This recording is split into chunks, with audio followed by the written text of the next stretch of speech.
Olá, está no ar mais uma edição do Link CNJ. Aqui você acompanha assuntos da justiça que impactam o seu dia a dia em reportagens e conversas exclusivas com personalidades do mundo jurídico. E hoje vamos conversar sobre o processo eleitoral e a apuração de votos no país. Vamos conhecer melhor como funcionam as urnas eletrônicas brasileiras, uma tecnologia desenvolvida aqui mesmo e que conquistou o respeito internacional. No princípio era assim, urna de madeira, de lona, e não adiantavam os cadeados. A cédula de papel era um instrumento de fraude conhecido, sem falar na demora da apuração. Muitas vezes o resultado atrasava mais de uma semana. É preciso que se lembre que na época das cédulas em papel, o papel que era colocado na então urna de lona, muitas vezes, não necessariamente era o papel que era contado e computado. Então, ali, naquele cenário, os eleitores eles corriam um risco muito grande. E foi justamente para afastar esse risco que o projeto da urna eletrônica, que tem sido bem sucedido durante esses 25 anos, foi incluído. E a inclusão foi um processo. Vários protótipos da urna eletrônica foram construídos antes que o eleitor pudesse ouvir esse barulhinho típico da retomada democrática do país.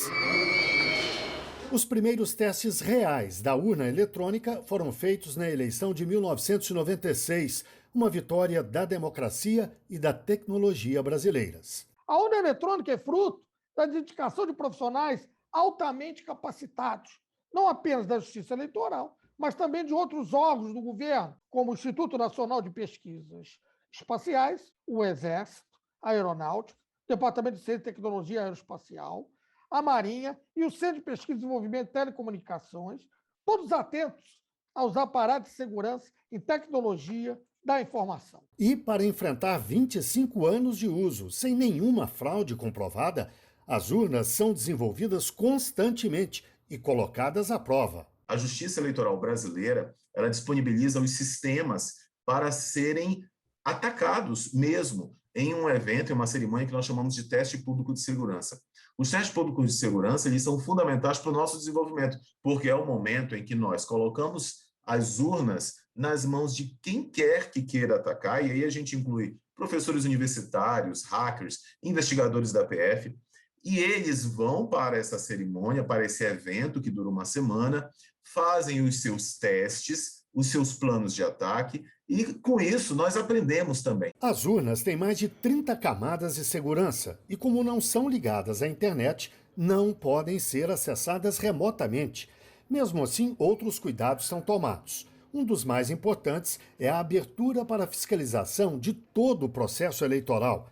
A eleição é auditável antes e depois do voto. Fazem parte desse rol de entidades fiscalizadoras mais de 15 tipos de entidades. Por exemplo, todos os partidos políticos, além disso, a CGU, o TCU, o Ministério Público, a OAB, as Forças Armadas, o Congresso Nacional, o Supremo Tribunal Federal, além de todos os departamentos de tecnologia de universidades que demonstrem interesse junto ao TSE.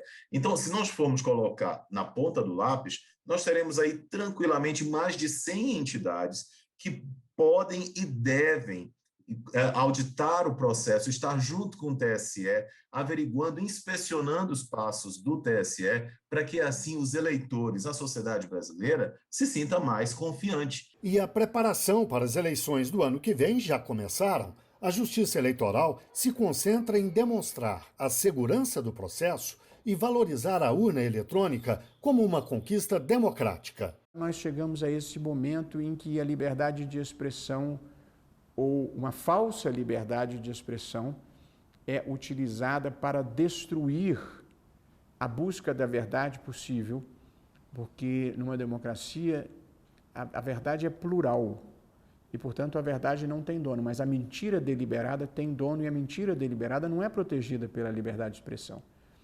E, portanto, nós chegamos a um ponto em que nós precisamos proteger as instituições, precisamos proteger a qualidade mínima do debate público com as preocupações de não interferirmos indevidamente com o que seria a liberdade de expressão. Um controle de condutas e não um controle de conteúdo é um modelo ideal.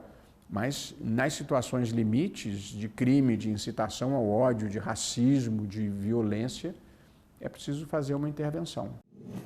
E vamos aprofundar o assunto. Eu converso agora online com Cláudio Couto, doutor em Ciência Política e coordenador de mestrado em Gestão e Políticas Públicas. Converso também com Evelyn Melo, advogada e integrante da Comissão de Direito Eleitoral da OAB do Rio de Janeiro. Muito obrigado aos dois pela participação na entrevista. Eu começo com uma pergunta para o professor Cláudio. Eu pediria que o senhor nos falasse sobre o processo eleitoral brasileiro de uma perspectiva histórica. Vamos lembrar um pouco, mesmo que rapidamente, da República Velha e depois dos anos 40, 50, 60, da época em que se apurava manualmente os votos, em que as práticas políticas eram talvez piores do que são hoje. Como é que o senhor situa o processo eleitoral ao longo do tempo nos últimos, digamos, 100 anos? Olha, eu entendo que o processo eleitoral teve uma contínua melhora ao longo da nossa história, né? Até se a gente volta ainda ao período monárquico, nós tínhamos eleições que eram eleições de alguma forma fabricadas pelo próprio governo, né? O imperador indicava um primeiro-ministro, depois disso havia convocação de eleições e nessas eleições sempre havia a confirmação, surpreendentemente, poderíamos assim dizer, do partido daquele primeiro-ministro que foi indicado pelo imperador. É por isso que isso era chamado de parlamentarismo às avessas. Por quê? Porque havia uma manipulação do processo decisório. Com a República, a gente continuou a ter essa manipulação e aí havia o chamado voto de cabresto, em que os eleitores eram levados para votar por aqueles que queriam que eles votassem de uma determinada forma, o período do coronelismo. Nesse período, nós também não tínhamos voto secreto, o voto era dado abertamente, e isso fazia com que a possibilidade de intimidação dos eleitores e de manipulação do processo eleitoral também fosse muito grande. Não bastasse isso, havia ainda um processo de mudança dos resultados eleitorais na hora de fazer as atas de votação, né? O chamado bico de pena, quando se mudavam os resultados, e ainda por fim, se algo passasse, havia a chamada degola. Por quê? Porque os candidatos, depois de eleitos, tinham que ser reconhecidos pelos órgãos legislativos aos quais se dirigiriam. E aí, consequentemente, caso não fossem, eram degolados. E aí se escolhia alguém para o seu lugar. Isso começa a mudar nos anos 30, depois da Revolução de 30, quando é criado o novo Código Eleitoral, vai ser instituída a Justiça Eleitoral, é nessa mesma época também que se cria o direito ao voto feminino e se estabelece também o voto secreto. E de lá para cá nós tivemos a Justiça Eleitoral sempre funcionando de maneira muito positiva. Até mesmo durante a ditadura militar, o que nós tivemos foi uma justiça eleitoral que, apesar dos pesares, assegurou que os resultados eleitorais fossem resultados rígidos, resultados corretos. Talvez o maior exemplo que nós tenhamos disso é que durante a ditadura, nos anos de 1974, no ano, melhor dizendo, de 1974, as eleições ali para o Senado acabaram elegendo de 22 senadores, 16 da oposição. Isso mostra que a Justiça Eleitoral trabalhava bem procurando evitar a fraude, o que não quer dizer que a fraude não ocorresse, inclusive por conta dos rincões do país, onde havia o voto escrito à mão, em cédulas. Nessa época, já cédulas oficiais haviam sido substituídas as antigas cédulas que eram entregues aos eleitores pelos próprios partidos e pelos próprios candidatos, o que também facilitava muito que houvesse algum tipo de fraude. E finalmente chegamos aos dias atuais, né, quando nós temos urnas eletrônicas e aí há uma série de efeitos positivos da adoção das urnas eletrônicas. Creio que um deles, nós podemos assim dizer, é o fato de que os votos nulos e brancos são muito menores hoje em quantidade do que eram no passado. Por quê? Porque o eleitor erra menos, ele tem menos chance de dar um voto que não vai poder depois ser apurado. Ou mesmo, no processo de apuração, qualquer anulação de voto indevida, ela não vai acontecer no sistema eletrônico. Todos os votos são computados, e a gente sabe, computados muito mais rapidamente, sem interferência humana direta nesse processo de computação, e aí o resultado é que nós temos eleições muito mais limpas e muito mais efetivas hoje do ponto de vista da expressão da vontade do eleitor do que tivemos no nosso passado. Evelyn, eu te peço uma avaliação do papel que a Justiça Eleitoral desempenha no Brasil, agora falando dos anos mais recentes, digamos, dos últimos 30 anos, já da década de 90 para cá, quando surgiu até a urna eletrônica. Ela é de 1996, os primeiros experimentos, né? A implantação foi meio gradual, depois já no começo dos anos 2000. Qual é o papel que a Justiça Eleitoral desempenha nesse processo, na sua avaliação? Eu acho que vale a pena a gente voltar um pouquinho mais dos 30 anos e lembrar que o Código Eleitoral de 1932 já previa a máquina de votar.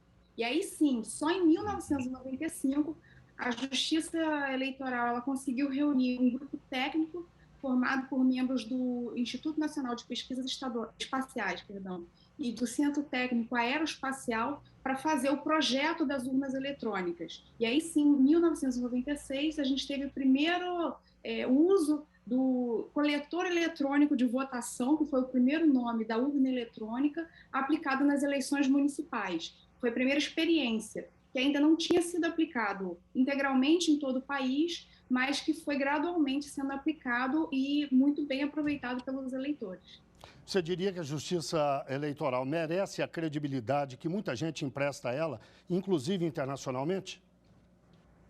Sem dúvida, porque o processo de votação das urnas eletrônicas atualmente também é auditável tanto pelo eleitor como pelos membros do Ministério Público, da OAB, pelos partidos políticos e candidatos, pela Polícia Federal, pelos membros do Congresso Nacional. Então, são diversos atores do sistema de justiça, inclusive os próprios membros da Justiça Eleitoral, que participam de auditorias internas e externas no dia da eleição para conferir credibilidade e transparência ao resultado das urnas.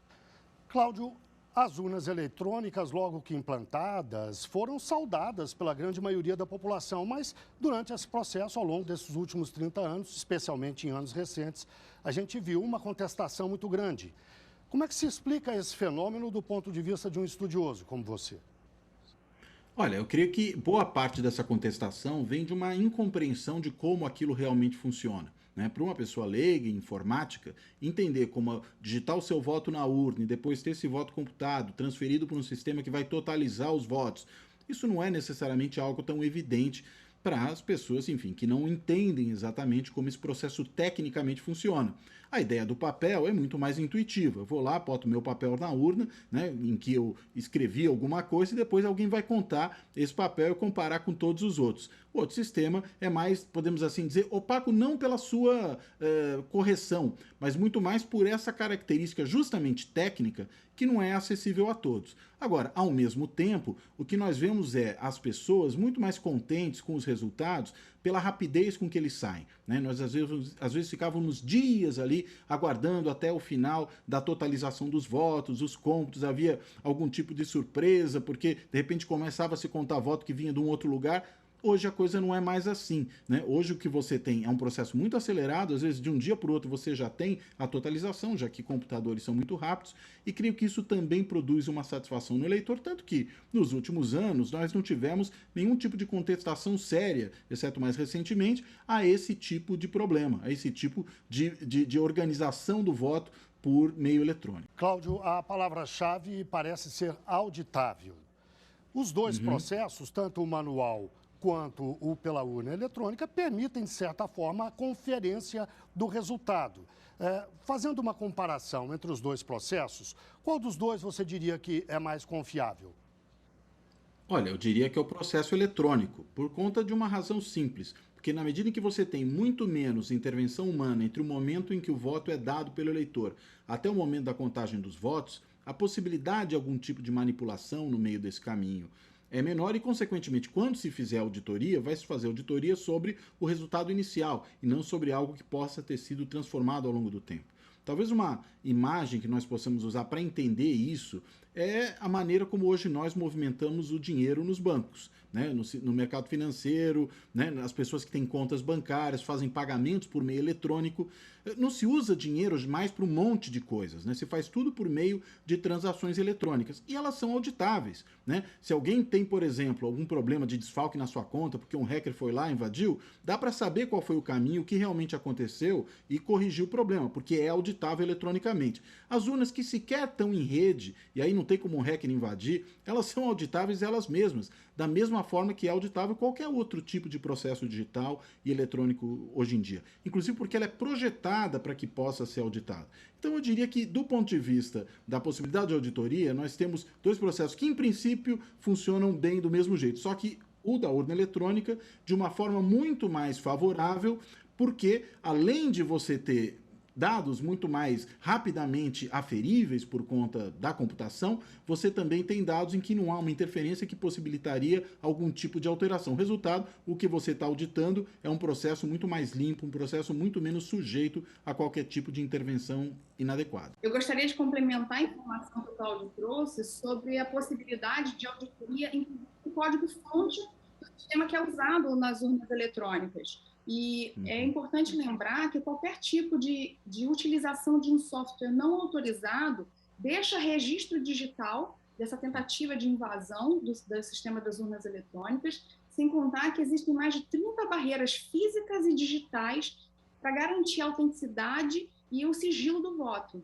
Cláudio, no último dia 10 de agosto, a Câmara dos Deputados derrubou a proposta de auditagem da urna eletrônica por meio do voto impresso.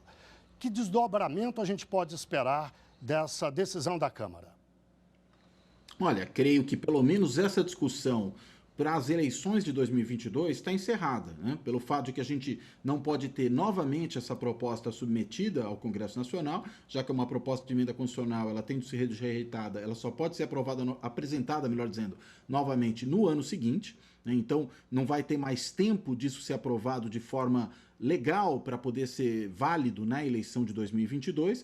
E aí, consequentemente, passando esse período, eu acredito que é um tema que tende a perder importância, né? Ele assumiu importância na conjuntura política, em função, sobretudo, de um pleito do atual presidente da República, de alguns dos seus apoiadores, mas não é necessariamente algo que estará presente mais adiante, depois das próximas eleições. Acho, consequentemente, que é um assunto, em boa medida, morto, até onde a gente consegue enxergar.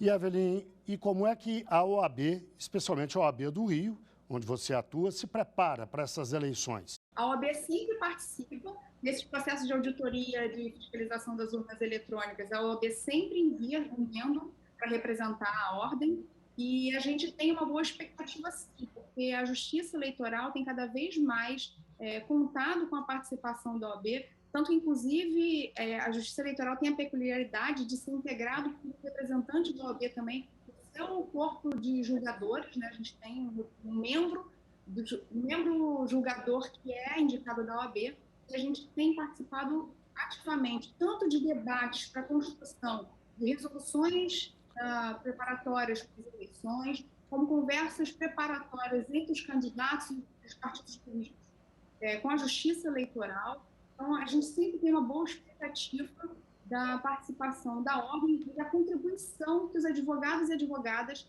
experientes nessa área podem levar também, já que os membros, eles mudam a cada 2 anos. Então, o tribunal está sempre se remontando. E os advogados eleitoralistas sempre têm que contribuir com essa integração de conhecimentos. E, Cláudio, que avaliação você faz do comportamento da sociedade civil nesses episódios recentes que envolveram, por exemplo, a votação na Câmara e que expectativa você tem para as eleições no ano que vem? Bem, eleições são, por natureza, né, e acho que a Evelyn falou disso agora há pouco, né, um momento quente da vida, né? A política mobiliza as pessoas, a política é alguma coisa que inclusive move paixões, né, e não só, digamos, o lado racional do que as pessoas têm. Nós vimos isso em todo esse processo de discussão sobre o método de votação, se seria eletrônico, se seria impresso, se seria eletrônico com impressão, enfim. Tudo isso mobilizou diversos setores em função das suas crenças, dos seus afetos, dos seus interesses. Acho que isso também é importante e creio que vai continuar sendo assim até a eleição e mesmo depois dela, né? Claro que se vira uma página, esse assunto referente à impressão do voto sai da frente, mas algumas ideias relativas a isso certamente continuarão a se movimentar. No que eu estou dizendo? É muito provável que quem, por exemplo, não ficar feliz com o resultado da eleição vai lembrar que o voto poderia ter sido impresso, se fosse impresso poderia ter sido diferente, porque é o mesmo argumento que se fez antes, né? E acho que esses vários segmentos da sociedade civil vão provavelmente se mobilizar da forma como se mobilizaram diante dessa questão, né? O que nós vimos na sociedade civil, do modo geral, foi muito mais a defesa do método de votação adotado no Brasil, né? Que não foi, na realidade, defendido, foi, pelo contrário, atacado por certos agrupamentos político-partidários. Teve muito mais essa cara do que propriamente algo que mobilizasse a sociedade, sindicatos, associações civis, entidades de classes dos mais variados tipos. não se mexeram para defender a impressão do voto. Pelo contrário, se mobilizaram para defender a legitimidade do processo como ele existe até hoje. Eu acho que essa é a tendência daqui para frente. Bem, chegamos ao fim da nossa entrevista. Eu agradeço mais uma vez a participação de Evelyn Melo, advogada e integrante da Comissão de Direito Eleitoral da OAB do Rio de Janeiro, e também de Cláudio Couto, doutor em Ciência Política e coordenador de mestrado em Gestão e Políticas Públicas. Agora o link CNJ da Notícias da Justiça com um giro pelos estados e pelos tribunais do país. O programa da Justiça Eleitoral contra a desinformação se tornou permanente. O objetivo é combater a produção e a difusão de informações falsas que representam riscos à democracia. No vídeo, a fala do ministro aparece fora de contexto. O programa é uma parceria com instituições democráticas, como a Câmara dos Deputados, o Senado Federal, agências de checagem de notícias, segmentos da imprensa, provedores da internet, plataformas de mídias sociais e de mensagens, além de partidos políticos. Corregedor do Tribunal Superior Eleitoral, o ministro Luiz Felipe Salomão, determinou que plataformas digitais suspendam repasses financeiros a páginas que propagam desinformação. A decisão atende pedido da Polícia Federal no inquérito que apura ataques contra a legitimidade das eleições no país por redes que disseminam notícias falsas e praticam fraudes e corrupção. Os valores arrecadados deverão ser direcionados a uma conta judicial vinculada à Corte Eleitoral.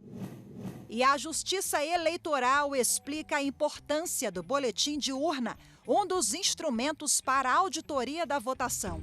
Olha só, essa história de que a votação eletrônica não pode ser auditada é mentira. Vem comigo. Assim que a urna eletrônica é encerrada, ela emite o boletim de urna, que é como se fosse um extrato do aparelho. Esse boletim de urna é colado na porta da sessão eleitoral. Então, se você quiser conferir o resultado, é só checar se o que está escrito ali nesse extrato, no boletim de urna, que está colado na porta da sessão eleitoral, é o mesmo extrato, é o mesmo resultado nos sites da Justiça Eleitoral. É hora do CNJ nas redes. Vamos ver algumas das postagens mais marcantes da semana nas redes sociais do CNJ. Olá, pessoal! Nesta semana, continuamos a falar sobre os 15 anos da Lei Maria da Penha. Em entrevista ao portal do CNJ, a ativista Maria da Penha comentou os avanços e os problemas ainda enfrentados pelas mulheres vítimas de violência doméstica. Segundo Maria da Penha, os pequenos municípios são quase inassistidos por equipamentos públicos, como centros de referência da mulher, e esse é um ponto muito crítico que precisa ser visto com urgência. Maria da Penha também elogiou a iniciativa do CNJ de criação do Banco Nacional de Medidas Protetivas de Urgência. A entrevista completa você encontra nas redes sociais do Conselho, além, é claro, de muita informação sobre como denunciar esse tipo de violência. E você sabe o que são os núcleos de justiça 4.0? A ideia desse novo modelo de justiça é que as partes não precisem mais comparecer presencialmente aos tribunais. Nesses núcleos, os processos tramitam por meio do juízo 100% digital, no qual audiências e outros atos são realizados com o auxílio da tecnologia. Para que a ação tramite nessas unidades judiciárias, as partes ou os representantes precisam informar que querem utilizar o serviço, o que dispensa o comparecimento inclusive de advogados à sede física da Justiça. Uma das principais vantagens dos núcleos de justiça 4.0 é o acesso à justiça especializada, inclusive no interior, onde há menos unidades judiciárias qualificadas por matéria. Conheça todos os detalhes desse novo modelo de justiça acessando as redes do CNJ. E você que já se divorciou, resolveu deixar o nome de casado ou de solteiro? Atualmente passou a ser opcional a manutenção do nome de casado ou retorno ao nome de solteiro após o divórcio, mas muita gente ainda prefere retirar o nome de casado como marca do encerramento de um ciclo. Para isso, é necessário manifestar no processo do divórcio a vontade de alterar o nome. Isso vai deixar todo o processo muito mais simples. Para conferir o passo a passo para realizar essa alteração de nome com sucesso, acesse o Facebook, Instagram ou Twitter do CNJ. Todos os detalhes estão lá. Por hoje é só e até mais. Vamos ao quadro Uma História. aquele momento em que um juiz ou uma juíza conta um caso que marcou a carreira dele ou dela. Uma história que me é muito querida, porque eu assumi a magistratura em 1991, portanto, há 30 anos de magistratura aqui no Amapá. Sou da primeira turma de juízes concursados. E fui responsável pela eleição de 1992 em Porto Grande. É uma cidade, é um município, uma zona eleitoral encravada bem no meio do estado, bem na porta do hoje atual Parque do Tumucumaque. É uma cidade na floresta. E na época nós não tínhamos a urna eletrônica. Na época o que nós tínhamos era aquela urna de lona e todas as dificuldades que ela representava em termos de coleta, apuração, totalização, enfim, era tudo manual, Guilherme. E o que aconteceu? 2 fatos me chamaram muito, assim, me marcaram muito a minha vida, que era início ainda da magistratura. E alguma coisa a gente pode falar, porque já está prescrita, a gente pode falar no que aconteceu. Mas uma foi na totalização. E as colunas da direita, elas tinham que bater bem casadas com a coluna da esquerda. E eram várias linhas, e os números tinham que bater. E você imagina, uma pessoa que cursou o direito, que não é afeta às ciências matemáticas, né, para fechar uma totalização daquela. Nós tivemos que lançar mão a um tenente da Polícia Militar para nos ajudar a fazer aquela contabilidade. E pedir para vir um contador de Macapá, da capital, que fica a cerca de 1h30 da cidade, né, de Porto Grande, para me ajudar a fazer essa matemática, essa conta matemática. Olha só que já infringimos a lei eleitoral que dizia que a Polícia Militar não poderia se aproximar, né, teria que ficar 100 metros ali da urna eletrônica e do sistema ali de apuração e totalização dos votos. E tivemos que perder 2 dias nessa apuração para esperar um contador para nos ajudar. E aí, Guilherme, depois, então, de muito trabalho, 2 dias em cima do mapa e não fechava de jeito nenhum, foi como nós conseguimos matematicamente fechar uma eleição que hoje, com a urna eletrônica, Guilherme, você faz em 10 minutos. Basta um clique no botão e o resultado sai em 10 minutos, porque hoje a internet é boa lá. Então essa era uma história que me marca, é uma história de quem vivenciou nos primeiros anos da magistratura a experiência de conduzir eleições com a urna, com o voto impresso, o voto de papel, com a urna de lona. E hoje, como magistrado, já trabalhou com a urna eletrônica. E posso dar o meu testemunho. A urna ela é segura, a urna ela é inviolável, a urna eletrônica. E eu penso assim, Guilherme, dar um passo atrás nessa situação de voltar daquilo que hoje é eletrônico para o papel é algo de inconcebível. Guardada a proporção, seria a mesma coisa que, numa época de Pix, nós voltarmos a fazer transações por cheque escrito. Numa época em que as comunicações se fazem pelo correio eletrônico, pelo WhatsApp, nós voltarmos àquelas cartas e o correio como era antigamente, ou então pombos correios. Penso então que essa forma, esse meu testemunho possa contribuir para esse maravilhoso debate. Obrigado, Guilherme. Bem, chegamos ao fim de mais um Link CNJ. Muito obrigado a você que esteve com a gente até agora e até o próximo programa.